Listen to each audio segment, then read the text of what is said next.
Hello everyone, it's Oceanit and welcome to the video. Today we are sculpting some more snakes with a somewhat similar theme as the strawberry snakes from the previous sculpting video, but this time they are garden snakes. Like last time, I'm only going to show the process of the first snake since this would be a long video otherwise, and just to be clear, I did speed it up to 4 times the actual speed. So to start the sculpting, I had a metallic gray clay that I mixed with some white to lighten it up. I think most people know how to make a basic snake just rolling out the clay, but before we go any further, this is the original concept of the snake. Now I'm just gonna roll the clay a little bit thinner, and once I got a reasonably thin snake to work with, then I rolled it to make a more similar size to the other snakes I had made. Without cutting it, and this is pretty important as I didn't want to accidentally make a tiny snake, I curled it up into the pose I wanted with enough space to actually fit some plants into the garden area. At this point, I just made some small adjustments to the snake. As you can see, I added more of a cheek to the face and rounded out the snout from the hard cut line.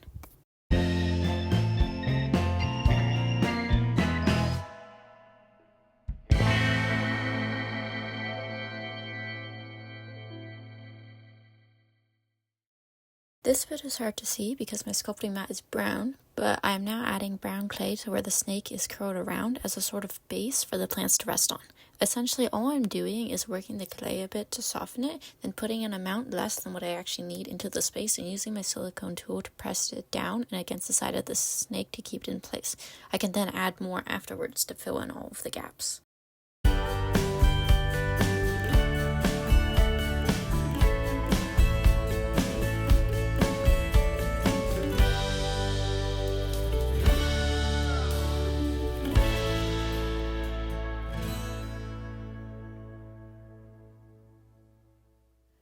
Once the brown clay was in place, I took my green clay and rolled it through my pasta machine in order to flatten it out, then used a cutter I have to make a bunch of leaf shapes.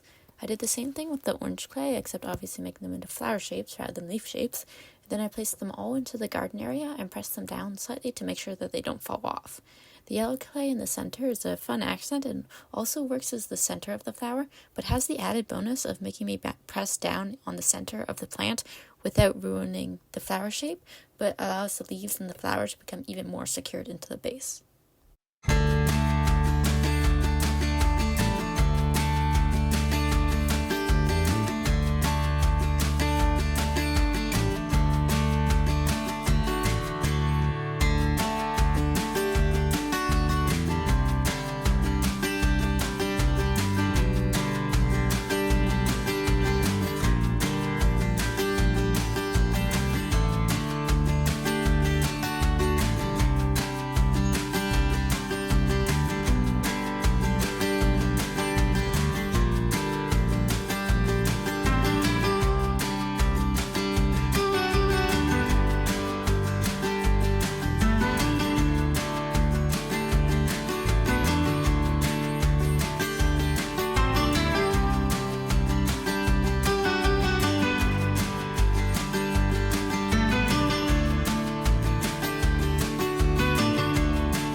As I put the flowers on each snake, I transferred them from my mat to my baking tray, so here are all 4 of them before I baked them.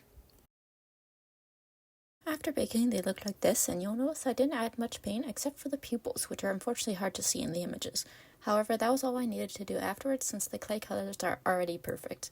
Wherever and whenever you are, I hope you have an amazing rest of your day or night. Thank you for watching.